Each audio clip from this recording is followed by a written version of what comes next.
Hello everyone, welcome to the day 8 of Mini Astro Workshop Series 2020. So today we have Raghav Arora with us. He just recently completed his Masters in Physics and Bachelor's in Computer Science from Bijpilani KK Birla Goa campus. And he'll be joining University of Hamburg, if I pronounce it correctly, to start his PhD. And he has actually worked on multitude of projects during his undergrad and also during his undergrad thesis. So the first thesis, he has actually worked at Australian National University on star formation and initial mass function, which he's going to talk about today. And it's going to be published too soon. So look out for that paper with name Raghav Arora as one of the authors. And apart from that, he's currently also working at Hamburg Observatory on looking at the effects of magnetic field in isolated spiral galaxy simulations and how they're going to affect the formation and evolution of it, and even include the feedback from supernova mechanisms into this spiral galaxy simulations, and also get a better resolution so that one can get more realistic solutions for such systems. And he has also briefly worked remotely at IBM Research Hattery Center on numerical relativity, wherein he tried, I think he was successful, but he tried implementing and understanding something called optical drift effects of geodesics in inhomogeneous cosmologies. And apart from that, he has also worked at IUCAA as a summer student twice. Once on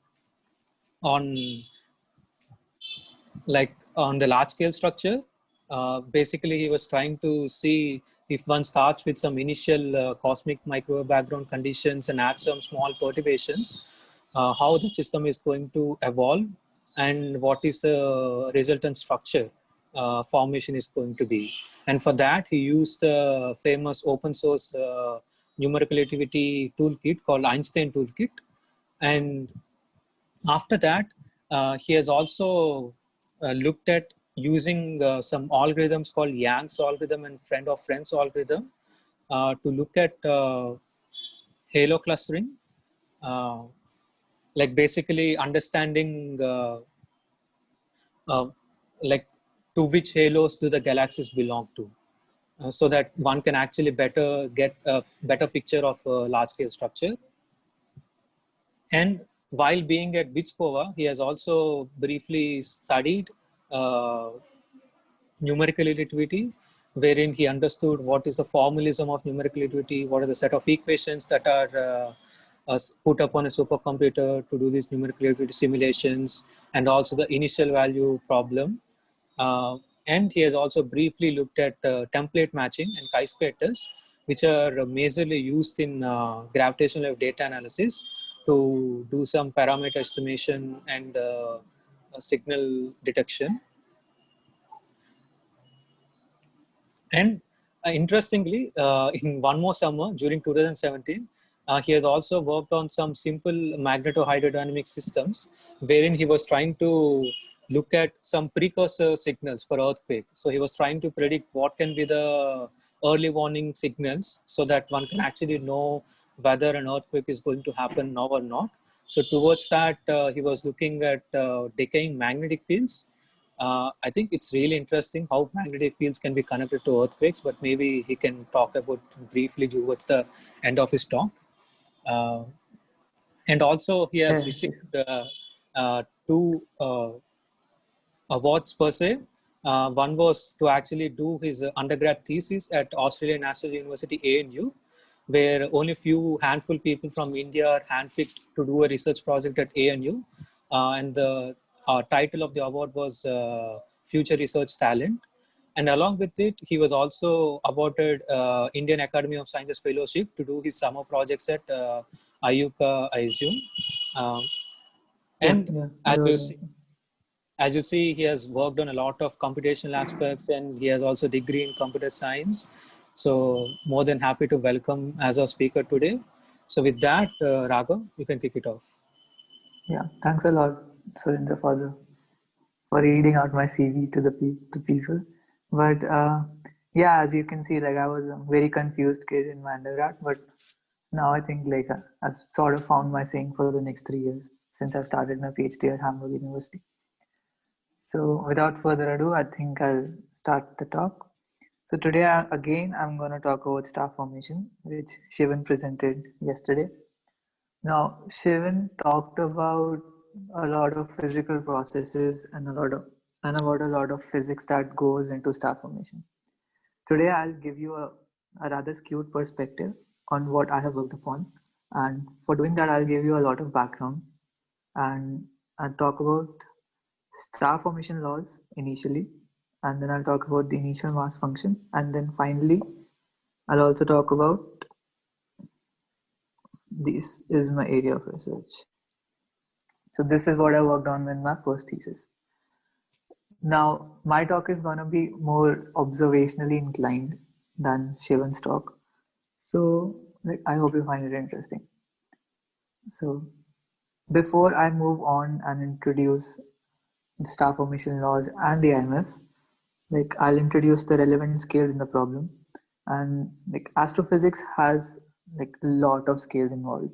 We generally think astrophysics as like a big scale problem, but to still give a perspective on how different the scales can be, I'll just give a brief overview and compare the parsec and the meter. So I'll start with the basic size of a G2 type stars, that's Sun.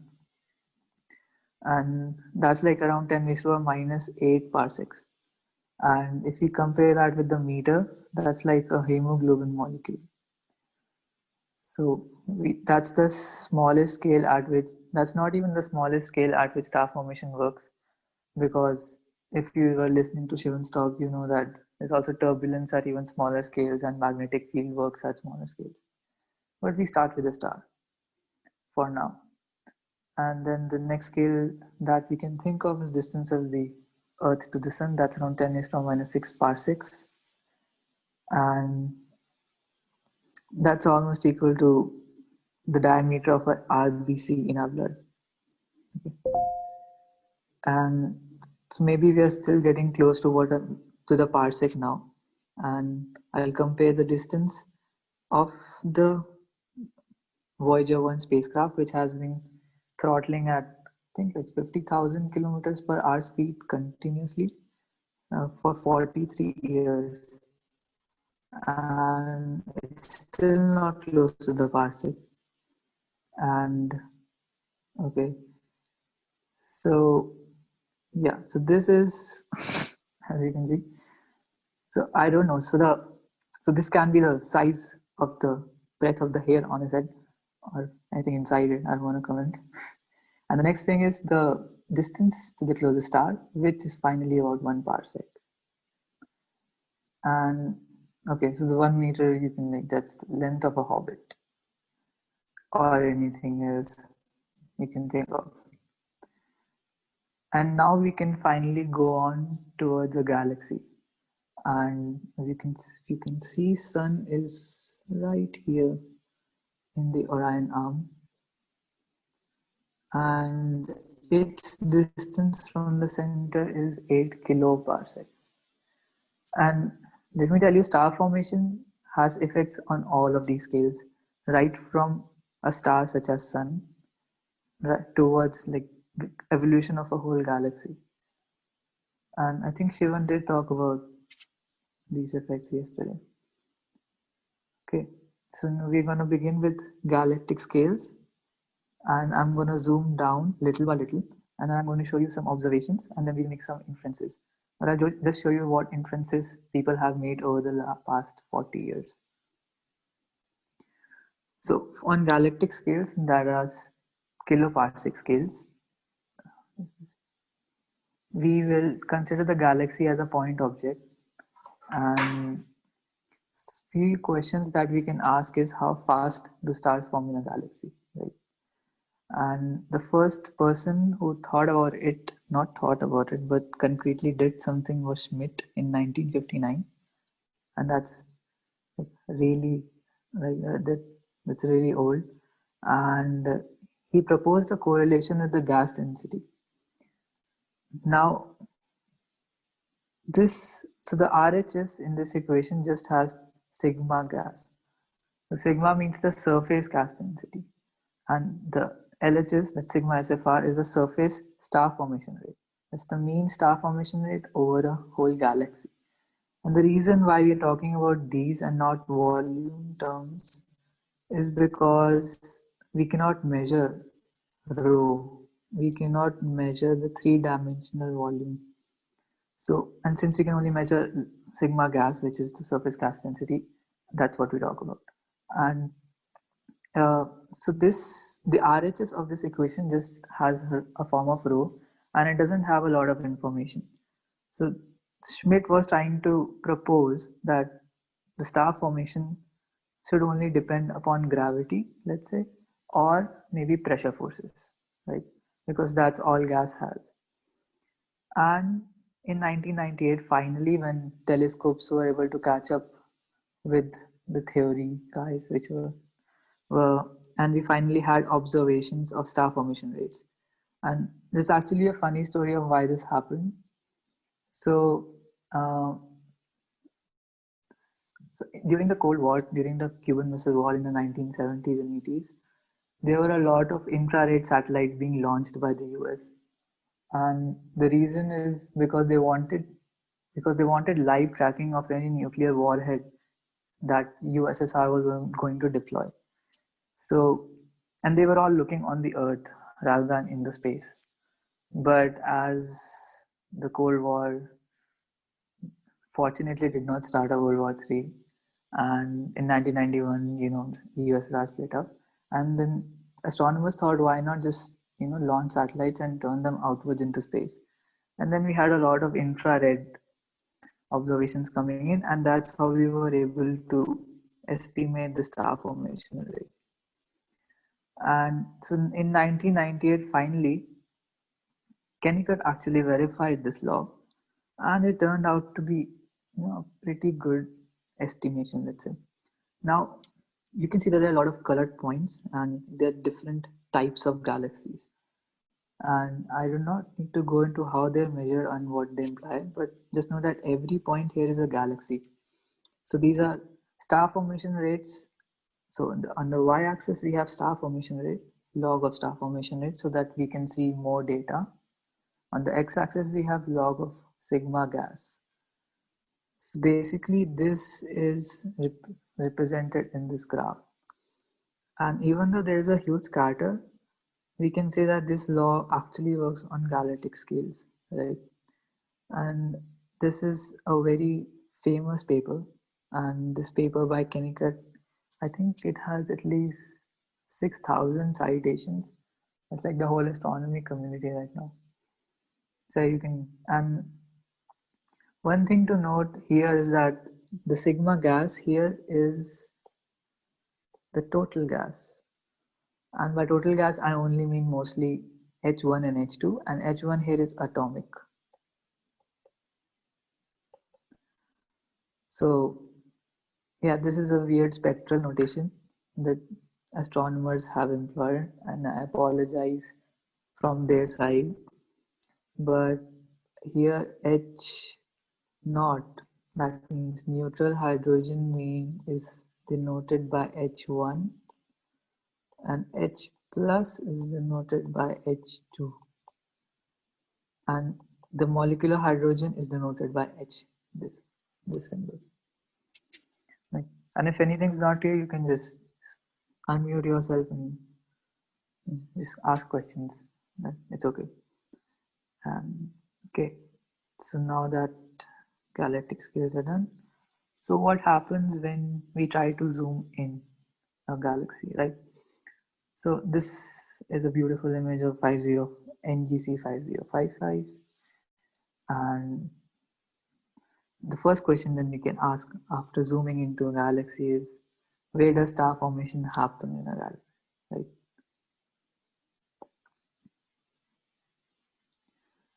And there you go. So that's what we find here. So this has a lot of panels and a lot of information. I'll just break it down for you. So it's the same galaxy whose image we just saw in the last slide. And let's look at the top row for now. Just consider this. And the first column is atomic gas, that's just, let's say, H1. On the second column is molecular gas, that's H2. And the third one is H1 plus H2. Okay. And in the lower row, we have something SFR, and then total SFR. So I'm not distinguishing between these two because they're just different methods of obtaining the star formation rate. Hopefully, Ayan in a future talk will talk about it, upon what we observe and how do we observe them. But the thing to note here is that look at this column, the molecular gas, and look at the total SFR. Look at how strongly these two correlate instead of atomic gas and total SFR. So that gives us a hint. That gives us a hint that maybe star formation happens wherever molecular gas is, right? And okay. Yeah, so then we go down to sub-kiloparsec scales, and then we and then we go to sub-kiloparsec scales, and then we zoom in more. We go into these regions where we find star formation to be happening. Okay, and like these. Suppose this is a galaxy, not a very pretty galaxy, and these are these blobs that we saw in the last slide, right, where star formation was happening. So we zoom in those, and this graph actually has a lot of scales. And it's okay if you don't want to read the caption, it's actually long. I'm just citing all the papers. But so on the y-axis again is the star formation rate, and the x-axis is the total gas density. Okay, so this is still H1 plus H2 right now.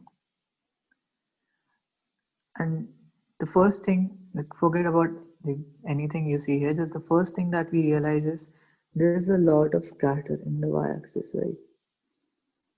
There's like at least 4 orders of magnitude, since it's a log scale, 4 orders of magnitude scatter here. And that means whatever information that we see here is not really linearly related to the x-axis, right?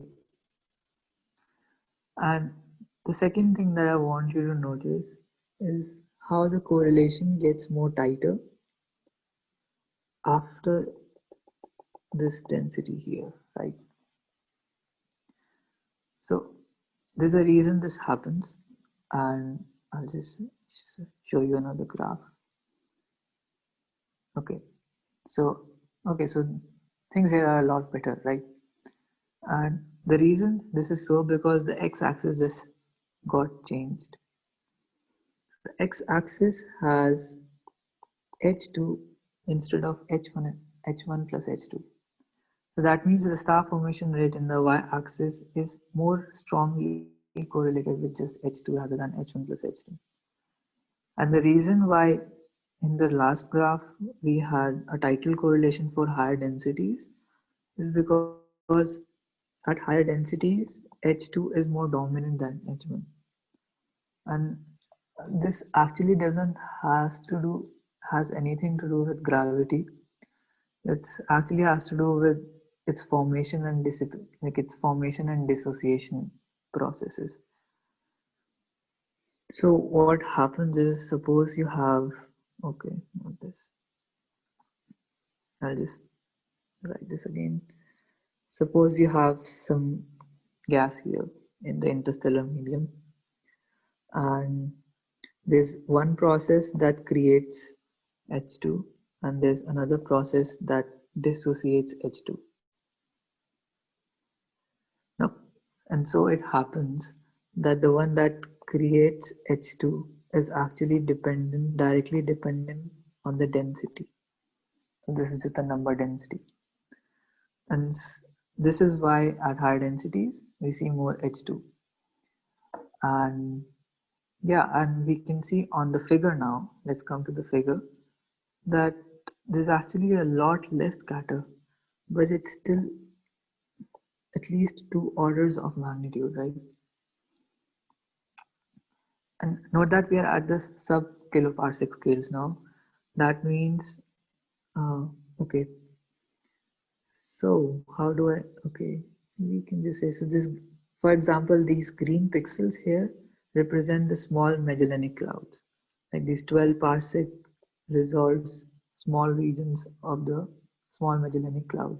That means we are really, we have really zoomed in. But since whenever we zoom in, we have actually increased the scatter. But we'll try to improve it again. And before we try to improve it, I'm going to introduce a little terminology. So I'm going to introduce star formation efficiency. Okay, so how do we define that? So first I introduce free fall time. So free fall time has nothing to do with anything falling anywhere. It's just the natural time scales at which a system would collapse if no other forces other than gravity are present. Okay, and then we have the depletion time. So the depletion time tells us the actual time scales at which the system is expected to run out of gas. So this is what we actually see. This is what we see. This is like what we ideally would see if only gravity was present.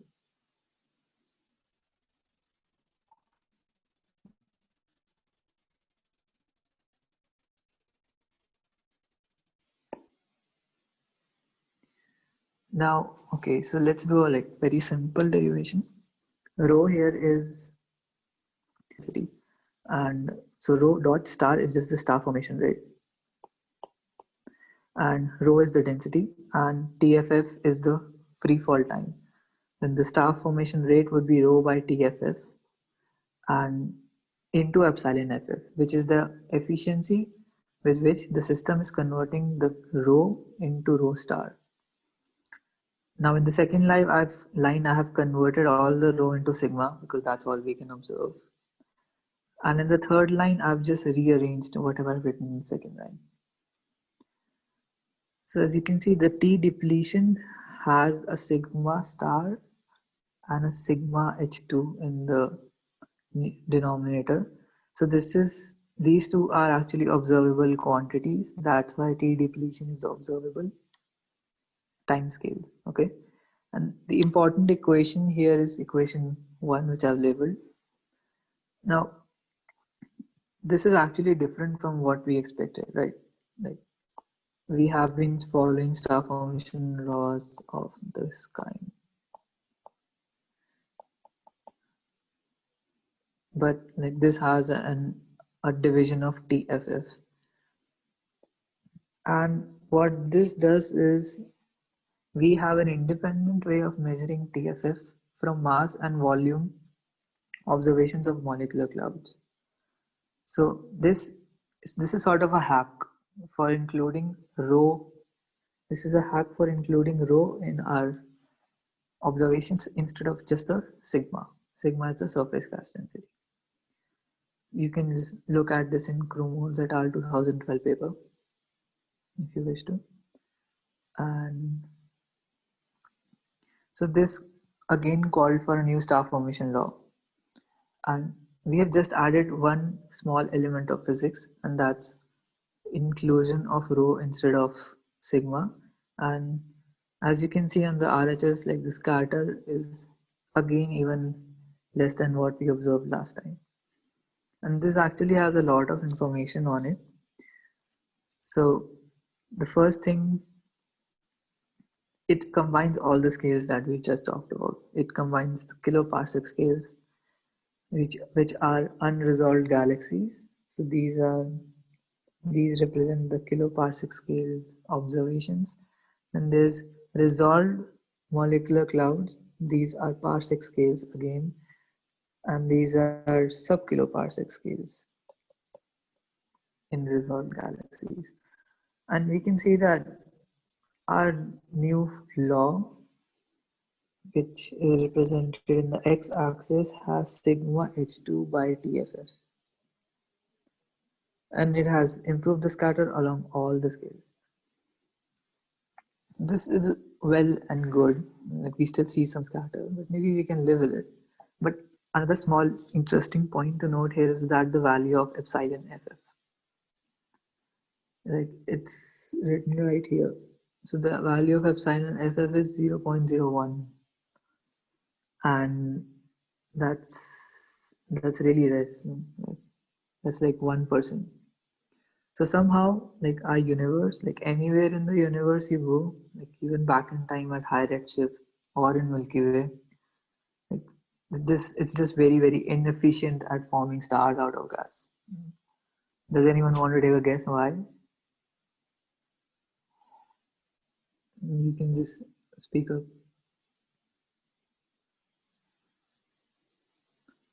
Or no. Okay, I guess there's no one. So I think I'll just give you the answer. So the reason this happens is because like we have a lot of physics and a lot of things that we still haven't considered, and pressure is just one of them. And then we have magnetic fields, and so there's magnetic pressure which opposes gravitational infall. Then we have turbulence, and then depending upon the nature of the turbulence, whether it stirs it or does it compresses it more. And then suppose you form a star in a cloud, and then it starts burning fuel just like sun, or it can be more massive than the sun. Then it it has this feedback mechanisms. So like for example, sun does this with solar wind. So there's this constant flux of charged particles which is spewing out of stars. And one evidence for this is in aurora borealis, like these beautiful projections of colors across the sky, and then which is in places closer to the North Pole. Like there's like many things to consider, and I think Shivan talked about this yesterday. I'm not sure, but yeah, like it. I think it'll take just another talk to cover each of these separately, and then showing that if we consider only gravity, star formation is highly efficient. But if we start considering each of these processes one by one, it just goes down by a lot, like by 10 times every time. So it so right now in simulations, epsilon ff is has actually been brought down to about 5%. So we can say that we understand most of what is happening, but we still haven't produced this epsilon ff equals to 0.01 in all our simulations. Okay, so this earlier study which I just showed was actually done by Krumholz et al. In 2012, but it still got improved upon in 2015, I think, when we actually include all the physics that I just talked about. Not all the physics, but some elements of it. Okay. So what did we ignore in the last slide? We just took TFF, right? So instead of just taking TFF is like averaging over. TFF is like saying that I have this blob, and yeah, sure, it has some density variations. This area is more dense than this area in the middle, but I take the average density of it, and then I say that, oh, all my information of this cloud is in TFF. But when we zoom into clouds, we actually see a lot of substructure. For example, this image of Carina Nebula, you can see that these are these dense structures, these filaments, and then these are not dense at all. There are some regions not dense at all. What if we could include this information what does this represent? Yeah, and this is what was. So in the end, these density structures that I'm talking about, they actually represent physical properties of the system. That means these come out of initial conditions and some initial conditions and physical properties that we care about. For example, the magnetic field present and the Mach number and on the turbulence parameters. So instead of being ignorant about all these physical things happening in the universe, we say that we can parameterize our ignorance if we just look at the density structure and say that all these information is there in the density structure. And they did it, and so they took account the density structure of the molecular clouds. And can you see this graph? I think you can.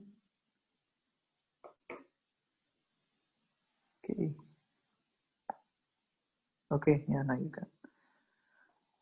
So this graph again has a lot of information, but most of it you've already seen. So the first graph here represents the Kennicutt-Schmidt relation, the first relation that we saw. It only has sigma gas. The second one here represents the Krumholz et al. The second one which we saw, and it has sigma gas by TFF. Here sigma gas is actually sigma H2, just to clarify. And the third panel on the right side is the work done by Salim et al. In 2015 that took into account the density structure of the cloud instead of just averaging over the density. And you can see that it has a lot less scatter. And its R square value is like 0.965, which is way better than the previous fits of 0.881 or 0.864. So yeah, so for now, like this work was done in 2015, and we still don't have a better form of this law, but we say that yes, we understand the things that we were ignoring at first, and now we understand what was missing, and this is where we are at right now. And before I move on to the next section, okay, I will actually take some questions. That's okay. Yeah, so there is one question from Vinu. Why is there a difference in expected and observed free fall time? Okay, so yeah, so okay, so the one a very simple thing to say is the free fall time, this TFF. The expected free fall time is defined as the time when only gravity is taken into account, right? It's like saying I have this gas in the interstellar medium and I switch off every other force. I switch off magnetic fields. I say there's no turbulence, and then I let it fall. So what is the time at which the system will collapse? But the real time that we observe is when there are all these forces competing. So let's say this happens inside a spiral arm of a galaxy, right? And the galaxy is rotating. So first we have the pressure of the galaxy. Then we have magnetic fields. And then we also have turbulence, which we cannot ignore.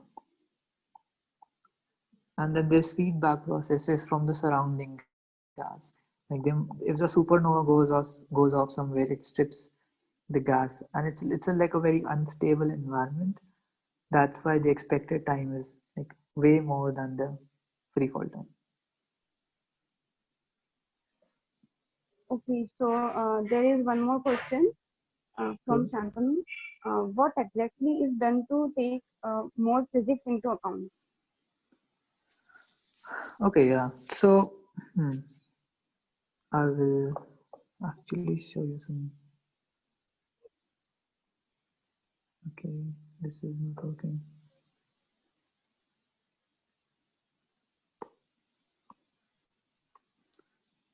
Yeah, it's working now. So what is done to take more physics into account? Um, hmm.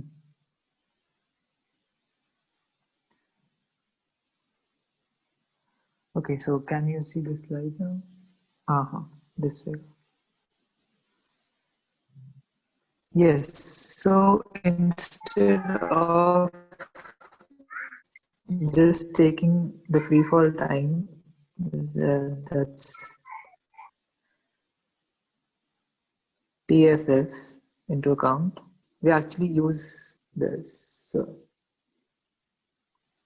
instead of just using TFF, we actually take a multi free fall time.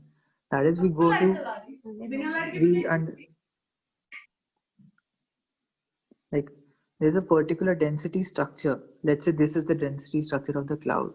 So we go to each and every point in the cloud, let's say ideally, and then we calculate the free fall time of the dense structures, of the less dense structures, and then we add them up instead of just doing just averaging just taking out an average free fall time. And there's actually a lot of difference between the two approaches.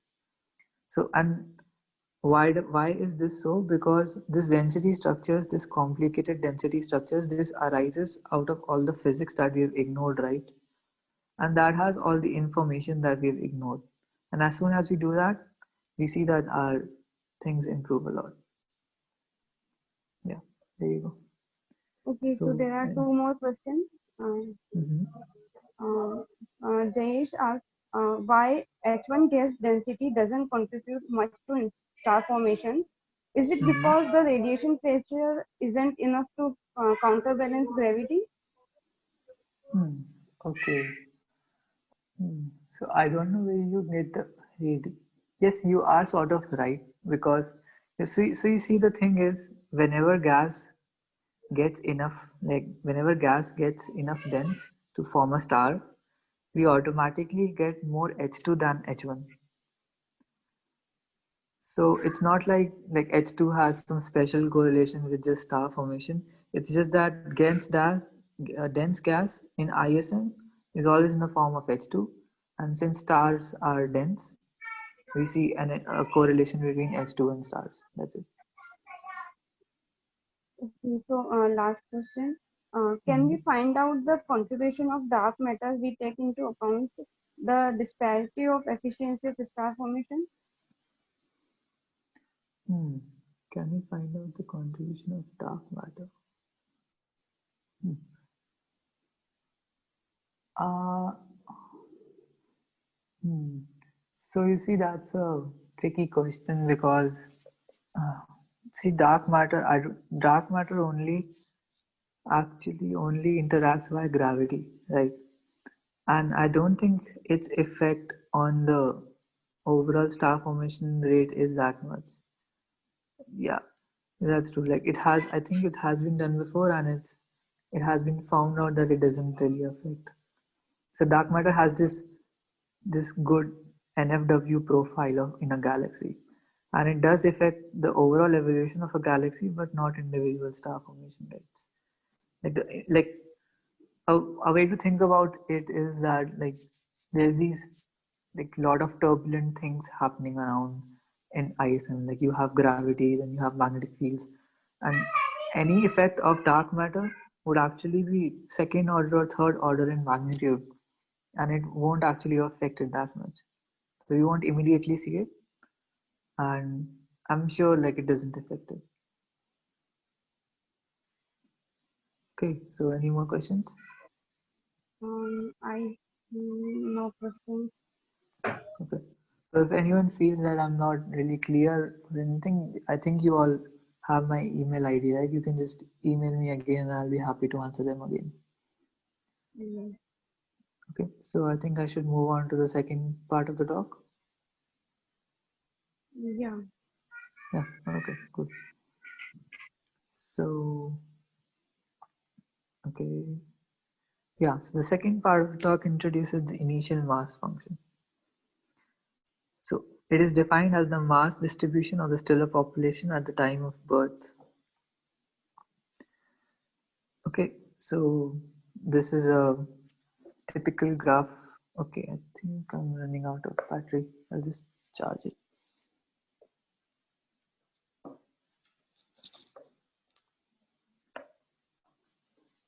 So yeah, so this is a typical mass distribution graph. Just a second.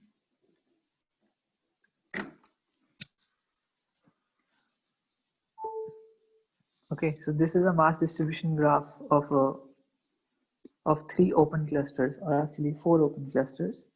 You can actually see Pleiades cluster, which is labeled second from below, and it's also called the Seven Sisters, if anyone has heard of it. And yeah, so the IMF is like a very celebrated problem in star formation, and the thing is, you observe it in at different scales and everywhere in the sky. So this is the IMF observed, and it is just a distribution of masses. So on the x-axis you have mass, that's it, mass in m dot, where m dot is solar mass. And on the y-axis, dn by d log m, that's just probability density. That's it. So it's just the probability that you point at a random patch in the sky. What would be the probability that you find a star of a particular mass? There you go. And this was for open clusters.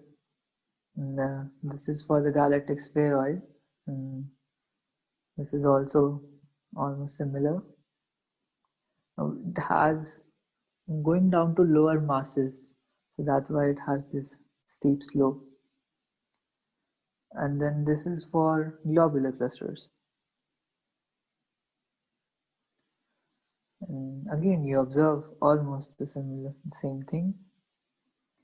And each of these have their own observational uncertainties, and it's actually quite difficult to infer the exact number of stars in each bin, in each mass bin. But they're still very similar, and it's very striking. And if you look at all these IMFs that I've shown you, of all these observations of different scales, like there's 2 things that you observe. The first thing is that there's this mass range at which there's a maxima, and the second thing is there's a constant slope after this. And the reason we don't talk about the lower mass range is because it's really difficult to observe these stars, right? It's like you're looking at a cluster, and all of its luminosity budget, most of its luminosity budget is taken by massive stars, right? So how do you count these less massive stars? So it's actually difficult. So I'm not going to talk about these. There are many observational uncertainties, but we can talk about the right hand side. So there are many theories explaining why this happens, why this could happen, and this is still one of the most unsolved problem in star formation. But we're not going to talk about that today. Instead, we're going to talk about what happens if we zoom in even further.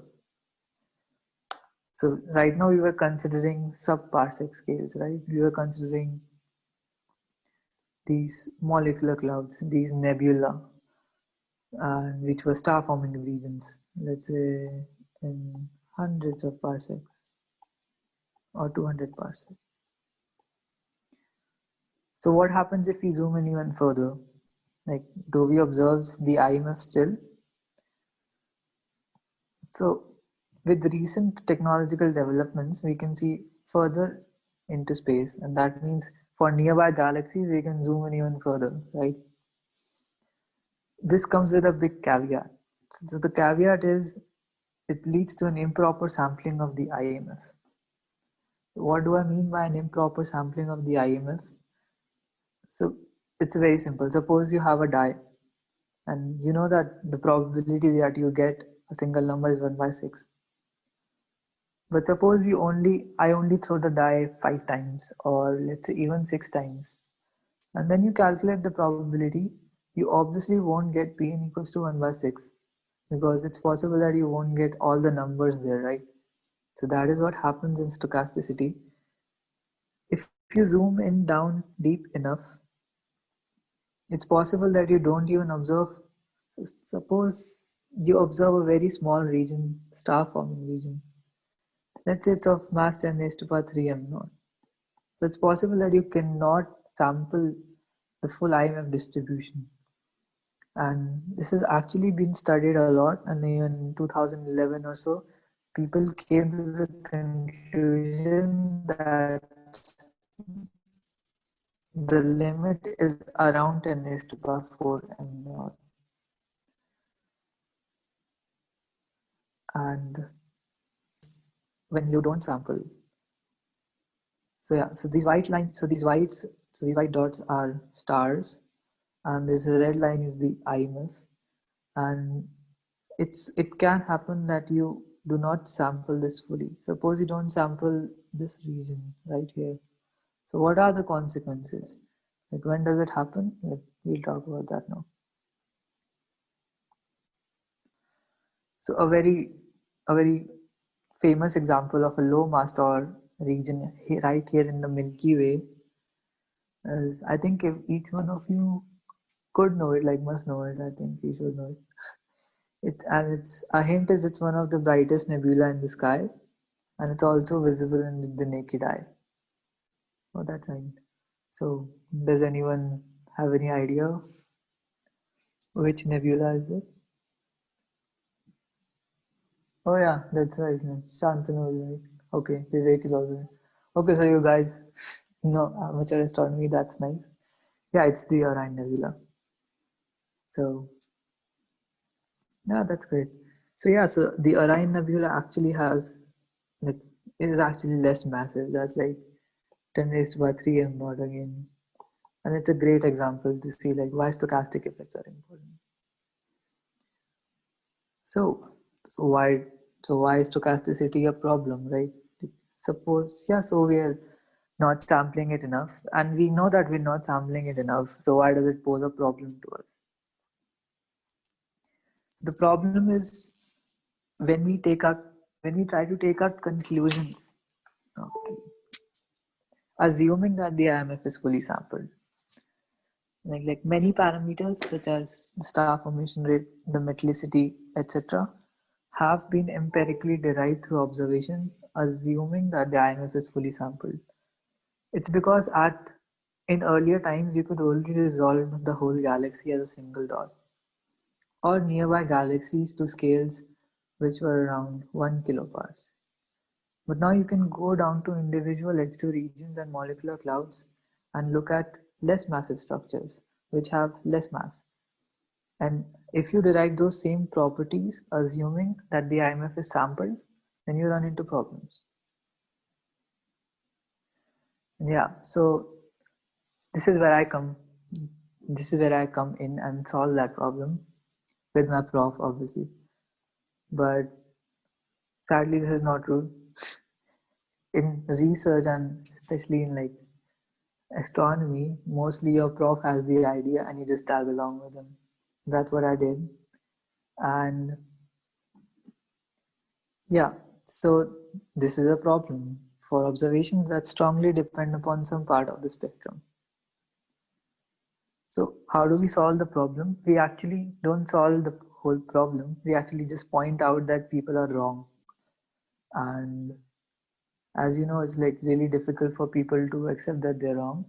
So we have to do it convincingly, and so we run simulations. So suppose I want to simulate a stochastic cluster of 10 mass 10 raised to power 3 m naught. Okay, that's the first line right here. What do? We take the IMF, which is right here. We take the IMF. We take a random number. Okay, let's say I take a random number from 0 to 6. Let the random number be x. Okay, I go to x. I look at the probability distribution on the y-axis. and I see P of X is, let's say, 0.3. Okay, I roll the die again and I generate another random number, and I see if Y is smaller than 0.3. If it is, then I accept it, and if it's not, then I reject it. So this is how I populate my 10 raised to power 3 M naught cluster. I run this process as many times as I have to till I get a 10 raised to power 3 M naught cluster, and then I run this whole process for 1,000,000 times. That's it. So that's like possibly covering the whole sky, like all the stochastic regions possible, right? And these sort of simulations are called Monte Carlo runs. And then we go on and build synthetic observations. Okay, so this is a figure of one of my upcoming papers. So here the quantity of interest, let's say, is metallicity. So metallicity is defined as 12 plus log O by H. Don't ask me why we have a 12, it's just naming conventions again, just like the spectroscopic notation. But I'll also not go into why this is important right now, because we're concentrating on stochastic effects and I'm running out of time. Yeah. So the thing is, you can see in the right hand side figure, on the x-axis, I have, let's say, the star formation rate. It doesn't mean anything right now. It only means that as we increase the star formation rate, I increase the mass of my cluster. Okay. So that means this is high mass and this is low mass. Okay. And all these different colored lines are just different ways to measure the metallicity. Okay. Now on this panel, we have metallicity values. And on the second panel, we have the error. Okay, the error is also represented in the first panel using error bars, but I just introduced the second panel for more clarity. Okay, so now we can immediately see, like, as soon as we increase the star formation rate, as soon as we increase the mass, we go from low mass region to high mass region, we see that the error, it reduces a lot, right? So error is just the spread that we observe in our values. Those 10 raised to power 6 runs that we did in the last slide, like I take each value and I calculate the mean and then I calculate the error about it. And I see that as my clusters get more massive, I see very less errors, right? So this demonstrates explicitly that stochasticity can be important and metallicity is a very important property, and how it is important and how people have been doing it wrong just very recently because we can resolve more. There's another important conclusion that we can draw from it, that there are actually some metallicity diagnostics that don't suffer from this problem, and you can use those instead of the ones that do suffer from the problem. And you may ask, like, why is this happening, right? So the reasons are actually subtle, because these metallicity diagnostics are actually observational diagnostics. They use states of oxygen ions, let's say O2 plus or O plus or nitrogen plus. I'm not using spectroscopic notation just because it confuses you. And each of these, the content of these, like, they're sensitive to different mass groups. And the ones that are sensitive to the massive stars are the ones that cause more errors, right? Because it's possible that you don't sample these less probable things in the sky, right? If you select a random cluster and it has less mass, it's possible that there's not a massive stars to produce these ions. And this is the effect that we see here. This was one of the key results of my upcoming paper, and the second key result that I'm going to talk about is stochasticity in time. So what we just saw was stochasticity in mass, but there's also this stochasticity in time, and it simply means that if you take a random cluster in the sky, and if you take a whole galaxy, you'll see a uniform distribution of stars from 0 to 10 million years. But if you see a small mass cluster, it's possible that there are only some stars between 0 to 5, and then you see, let's say, 10 stars. It cannot possibly sample all the ages from 0 to 10 million years. But then this is another assumption taken by like these many research groups that assume that the IMF is sampled, the ages are also sampled, and then we can produce observations. But that is not so. What we actually found was that this is actually more important than the stochasticity in mass. And you can see this in this figure that here we just take a single cluster. Okay, this is my cluster. And I say that let it have a fully sampled IMF. That means if I count the number of stars and I plot a mass distribution of it, then they would follow this curve that we were just seeing, right? And they follow it ideally. But they all have the same age. That means I start them all at 0 and I let them evolve through time. And then I calculate the error, and that is represented in the y-axis from the expected value. And as you can see, that again these different lines represent different ways of calculating the metallicity. And as time progresses, they all just go crazy. Like at around 5 million years, you have this at least one dex. One dex is, since it's a log scale, dex means at least 10 times. So the errors is 10 times your value. So that's a lot. So that means our main driver of stochasticity, at least in metallicity values, is stochasticity in time and not stochasticity in mass. So yeah, that was the work that I just did, and let's hope it can be published soon. And so the summary, this is just a quick summary. So you can see that astronomy is a very technology driven field, and so astronomers actually have to be always on their toes for new revisions that may be needed soon. Or let's hope New Horizons get launched so that we can get more observations of more things.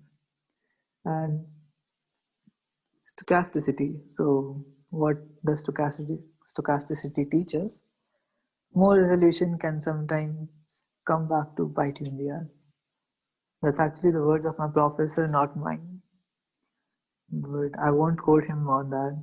So let's hope he doesn't see this talk. So yeah, so if anyone has any question, you can just ask me directly or type in the chat. That's all, folks. I hope I was clear. And yeah, thank you for attending the talk.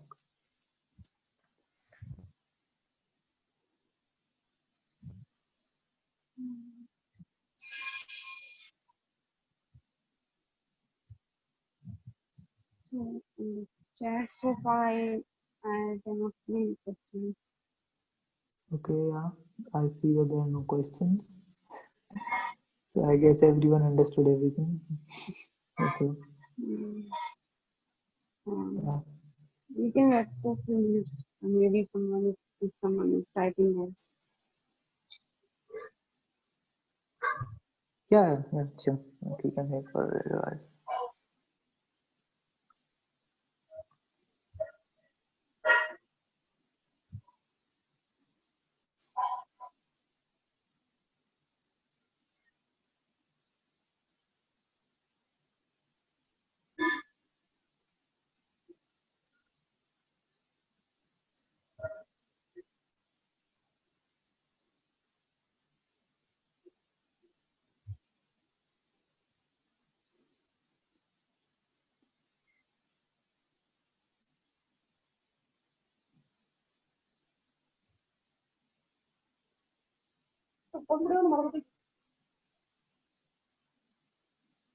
No one. Okay. Oh, okay, that's good. So yeah, so thank you all for attending the talk, and thank you Ayushi for being the co-host. Thank you very much, Thank you for Raghav. such interesting talk. Yeah, thanks a lot.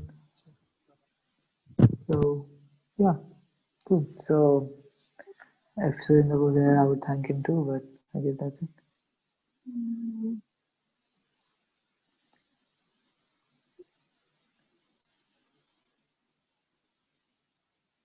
mm. Okay, I'm just waiting if anyone has a question. No? I guess not. Okay, cool. So bye bye. Yeah. Um,